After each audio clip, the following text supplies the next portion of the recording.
We say this all the time. If you're a Tar Heel student athlete who does something that's never been done before, you have really done something because a lot of really good things have happened here. This weekend, Parks Harber goes out and does it.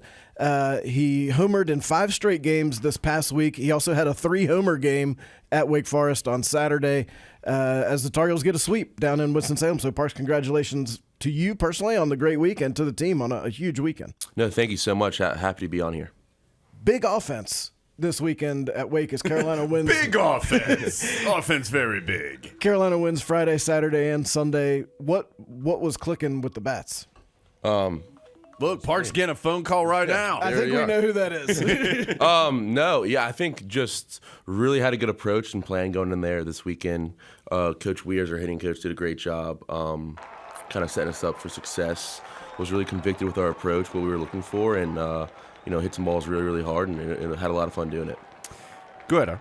What were you looking for? Because those are good arms you were facing each day. So what was the approach that Coach Weirs talked about? Yeah, I mean, it differed for each guy. Obviously, Burns throwing really hard, Hartle being a lefty, and then Massey being kind of hard righty again. So each one differed. But really just kind of making sure we shrunk the strike zone a little bit because their breaking stuff was really, really good. And kind of hunt more of a quadrant rather than a pitch, rather look for an area rather than sit on a fastball, kind of just, know the direction you want to hit the ball. And so I think that helped us kind of stay in the zone and drive some balls as well.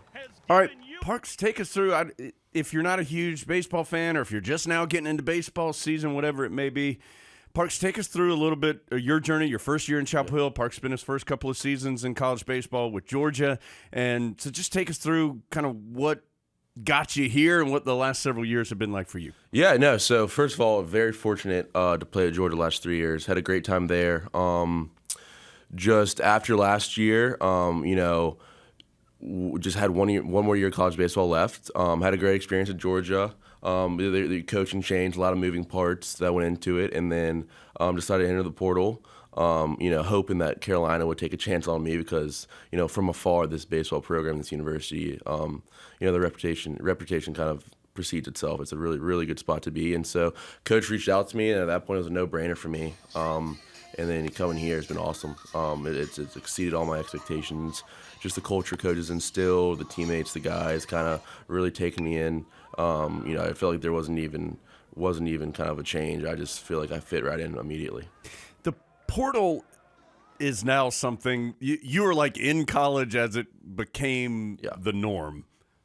Was that a difficult decision for you? I mean, now it is so common, but I think you were probably in college before it was common. So did anything change for you, or was it hard for you in any way? Yeah, it was really hard because I grew up a Georgia fan. My dad went there, so I kind of, I've been going to Georgia football games since I was a kid. So it was really hard for me. Love the school, love that university. But I just feel like, for my baseball career, I really wanted to, give it a shot here. And it was hard. It was a really hard decision, but, I talked to my parents a lot, and a biggest thing was if I was going to leave Georgia with the situation I was in there, which was really, really good, it was going to have to go to another school that would kind of provide a similar or better situation for me. And obviously Carolina, first of all, with the academics was really important because I was close to graduating at UGA. So coming here, my parents were really, really big on making sure I stuck with a good academic path. And so obviously, and then with the baseball program here, with the success they've had and, hopefully will continue to have, made the decision pretty easy. When you enter the portal, do you just all of a sudden start getting random texts from numbers that you have no idea who they are? Yeah, there are definitely a few random texts and emails. The coaches do a good job kind of introducing themselves and through texts and stuff. But the first couple hours were kind of just went weird because it's from everywhere. It definitely was kind of a lot. And then after that, you kind of figure out after you talk to a few coaches kind of what you want to do, and it kind of calms down. I think we're so old that we come from the generation where if you leave somewhere, something was wrong. And people, I think college sports fans have kind of had to be introduced to this idea that like a Cormac Ryan in basketball, for example, can love Notre Dame and also love Carolina.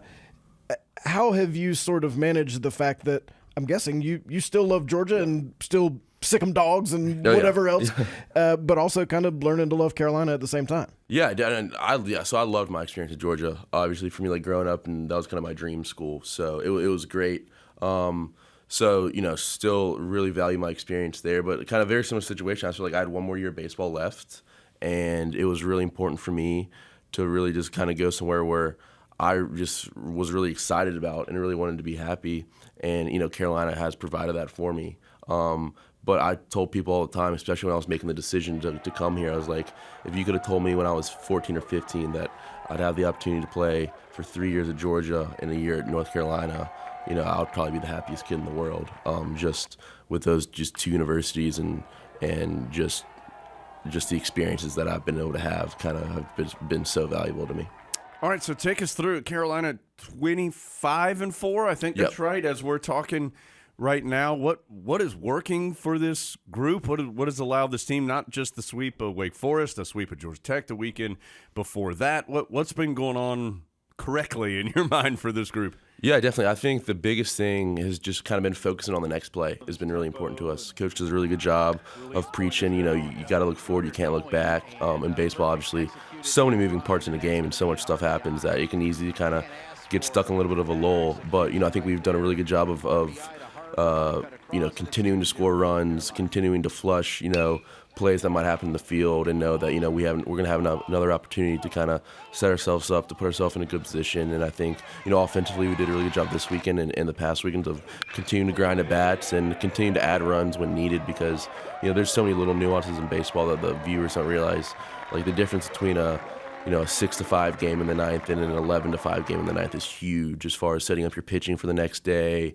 and just kind of calming everyone down. So there are a lot of little things that I think our team so far has done a really good job of. We had Coach Forbes in here before the season started, and he was just kind of like, this lineup could be really, really good. I mean, you could tell he was excited and thought there was some depth and there was a real level of talent there. Even if you have an 0-for-4 day, like how much confidence is there in this group right now as far as the lineup is concerned from top to bottom? Yeah, I think the biggest example of that would be yesterday, where you have two freshmen, Luke Stevenson and Gavin Gallagher, who are hitting 7 and 8, go back-to-back in the ninth inning to give us a 4-run lead. So I think it just shows you there's no breaks. I think it's a really interesting mix of speed, power combination. You have a lot of guys like, Vance obviously has the speed and the power. D'Onofrio has speed and power. But then you have Madera, who can put the ball in play, and it could be a single because he's so fast. And then I'm more of a power guy. I lack the speed category. But I just think it kind of it's just a lot of moving parts for pitching staffs to try to figure out. And I think that is kind of makes us really, really valuable. The ACC and SEC are elite in baseball. I think we could all agree Yep. Those are the two best conferences. What are some of the differences and similarities in the pitching that you're seeing every day in this league versus what you saw every day in the SEC? Yeah, I think it's very similar. I think both leagues have really good top-end starting pitching. I think that's the biggest thing that I've actually continued to see just as my college career has gone on is the top-end, Friday, Saturday night guys who are coming at you, right? You got like the Chase Burns, the Josh Hartles. Like those guys are just they're really, really good regardless of where they play. And so I think both of those leagues are very, very similar in that. I think they're very similar for the most part. I think the biggest thing is just velocities continuing to tick up everywhere. So you have guys coming in throwing 95, 96, kind of wherever they are. And, as kind of the new age of baseball continues, I think that'll be more common just when a lot of velocity, there's so much data that they have these days that continue to help pitching staffs to improve, to start throwing harder. And it makes it harder on hitters, but you got to be able to adjust as well. I was got the data stuff. So there's so much like pitching data now, and just in fact, we talked about that with Coach Forbes when he was here a couple weeks ago. From the hitter perspective, like what data do you value? What's important to you? Yeah, I think the biggest thing that's important to me would be swinging at the right pitch. Right, I think hitting comes down to two things: it's being on time and swinging at the correct pitch. Because if you swinging a ball, you're going to get yourself out. So I think those two are very important. But I wouldn't say those are as much data. You don't need much data to see that. But I think a lot of it is how hard you're hitting the ball and kind of where it's coming off the bat. I think that's really important because the faster you swing, the harder you hit a ball, the more chance you have to get a hit. So I think those are the two biggest things that I look at personally. You've had some 2 strike home runs in this stretch. Do you change your approach at all when you get 2 strikes? And how are you still able to hit the ball out of the ballpark on a pitch that I think the pitcher feels like he has the advantage? Yeah, I think for 2 strikes, naturally, I kind of quiet down a little bit. I think I have a tendency to get a little big before that and kind of try to take some G-hacks and swing and miss. That happened a few times this past weekend. But luckily, I think, with 2 strikes, there's a lot of things. You've seen at that point, I've pretty much seen what the pitcher has. I've seen most all of his offerings because, especially another thing about pitching these days is they're mixing you don't know what's coming. So I think with 2 strikes, I've seen pretty much everything, which helps kind of give me more confidence. But I just kind of trust myself and just get a little shorter. Maybe not try to take as big of a G-hack, which tends to help out a little bit. Can I start using G-hack? What is G-hack? Just to swing as hard as you can. I need to use that in everyday life somehow. Take a G-hack and something I'm doing. It's a little different when you do it in line at the grocery store. Yeah, not as exciting against Chase Birds. Yeah. Tell us a little bit about what is important to you away from baseball. What's a big deal to you when you're not playing? Yeah, I think family, family, school, faith, really, really big for me. I'm kind of boring in the fact that I just love sports. So I play sports, but I'm like an avid sports fan, everything.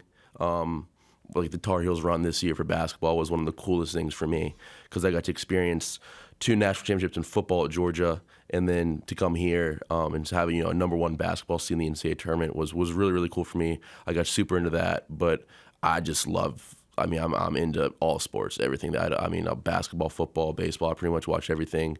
But I have a twin brother. So that's kind of provided an interesting childhood for me. Whoa, are y'all identical twins? No, okay. No, we're fraternal. But it's funny because we went to rival high schools, and then he goes to Auburn. So yeah, there's some bad blood at times there. But you guys started at the same time, but after that, you're like, no way, exactly. We're gonna be separate the rest of the way. After middle school, we decided we had enough of each other and to went our separate ways. What is a weird twin thing for you? Any weird twin stuff? No, honestly. People always say that you can kind of read each other, right? And I'm not going to go that far, but you definitely can just pick up on each other so well just because you've known each other for so long.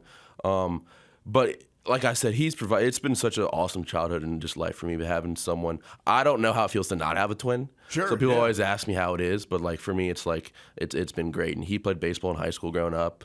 His high school beat my high school in the state championship in baseball. Not that Parks is bitter about it. Don't worry. Yeah, no. I still hear about it. About 6-7 years removed. So it's been really cool for me. Were there some bitter Harber brother battles, like in the driveway or in the yard playing? Oh yeah, Harber was being played? Yeah. We've definitely gotten into our fair share of tussles, I guess I'll say. But we're both very competitive. And it was really cool for us, growing up. We always played on separate teams, in Little League and stuff, because we just didn't want to really be on the same team. We thought it was cool to kind of have our own path. So I think it always kind of provided that sense of competition, and which always made things a lot of fun. How old were you when you figured out you could hit the ball a long way? Honestly, I'd going back probably till I was really young, 5 or 6. So you were that kid? Yeah, we used to play t-ball, and I was always hitting it onto the soccer field. That was kind of adjacent. It was 400 feet away. No, but it was fun. But I've always known since I was little. I played all 3 sports growing up: football, basketball, baseball. With kind of always knowing that baseball was going to be kind of my future, but really enjoyed playing the other 2, especially football. I loved football. Played high school football. Thought it was some of my favorite experiences. Whoa, what position did you play in football? I played quarterback. Nice. Yeah, that was about 45 pounds ago. That's a good quarterback. Yeah. I was about 185 then. I'm about 2, so I don't know if I can move like that anymore. But right. Yeah, it was fun. You're dual threat. I tried to be. Wait, so you just said speed wasn't your deal a minute ago, but back then it was. Yeah, I was a little more nimble back then. Yeah. I was about the same height, but 30, 40 pounds lighter, so it helped out, yeah. Yeah, me too. If everybody in this lineup gets 5 pitches wherever they want them to hit it as far as they can, who's hitting it the farthest? I think Alberto Osuna has a chance. I think when Vance really gets into one, it goes a long way. It's special bad speed. So I think I would throw them too. I try to throw myself in there, but if we're being honest, I think Berto's probably got me. And Luke Stevenson doesn't even get mentioned. He just hit one 450 feet. Yeah, well, that's farther than I've ever hit a homer in college, so we ought to probably throw his name in there too. What are your bracelets on your wrist? Yeah, so I've got Brewster Whitecaps, which was a summer team I played for 2 years ago in the Cape that I just kind of just always worn it. And then this one's a Verse Cancer wristband, the yellow one. It's a foundation that we worked with at Georgia that kind of helps support pediatric cancer, and we had similar to what we do here at Carolina, kind of have someone who comes in and hangs out that we get to meet and interact with. But I feel like it's really, really valuable experience for us to kind of be there for them, and always kind of want to support things like that. Verse Cancer started by a Tar Heel. Oh wow, I did not know that. Chase Jones. Oh. No, that's right. Yeah. That's Chase's. I forgot all about that. It seems to me, a baseball dugout locker room is a very fun place to be, and it just feels like that camaraderie is important.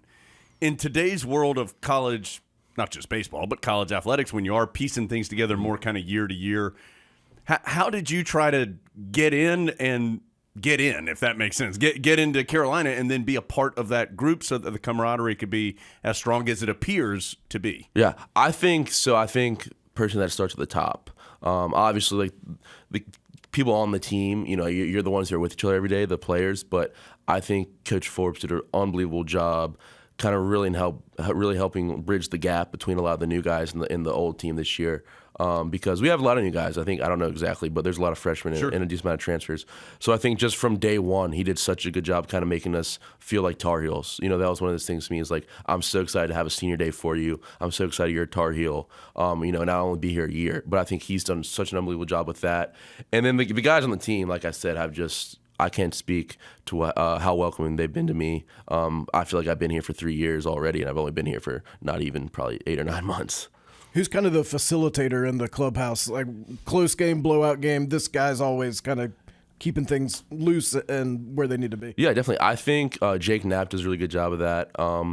And, for him, he was going to be our due this year, too. So for him to still have that mentality, still put the team first and be such a positive guy coming off, a Tommy John surgery, it has really been important. And then guys like Patrick Alvarez, right? Like he's been here for 5 years. And there's some value in that, obviously, like having a guy who's been through it, kind of been through everything, had a lot of experiences to kind of shed some insight on for some younger guys or new guys like me, kind of how everything works. So, like I'd say like those two guys have been really important. And then guys like Vance, guys like Casey Cook, who have been here, played, and had a lot of success. So there's a lot of routes you could go. You can go to the older guy for experience. Like I like talking to some of the younger guys too because I haven't been at Carolina for 3 or 4 years. But I've played high-level college baseball too, so I think that anything they want to ask me, I'm an open book. Unusual to have a pitcher be the first guy mentioned because usually pitchers are really weird. Yeah. Why is he immune to the weirdness? He's just unique in that aspect, I guess, because I would argue that pretty much everyone else is a little weird. But no, he's a super mature guy, and he's a captain, so he's kind of had to embrace the role of kind of being there for everyone, and he's done an awesome job. But I will not argue with you that pitchers are weird. They are definitely weird. Did you ever pitch? I stopped about when I was 16. I just couldn't handle it. Because you weren't weird enough, or no? I wasn't weird enough first, and my arm just couldn't handle it. I don't know how they do it. Like I don't know how they can go throw 95 out there every week. Like I would probably have to retire by now. All right, baseball season's long. You know this. You guys are in a terrific spot. Had a great first, maybe half of the regular season at this point. So what is important for you individually, for the team, as you move through the back half of the year? I think it's really important just to kind of keep continuing working on just kind of, Coach always talks about being process oriented. So it's kind of sticking with daily routines and just trying to get better every day, not chasing those wins. And the really cool and hard part about baseball is like, nothing really matters up to this point, right? Because like we're playing great right now, but we wouldn't be playing great in June. So just kind of finding, what we can do as a team to continue to get better and kind of continue on that upward trajectory.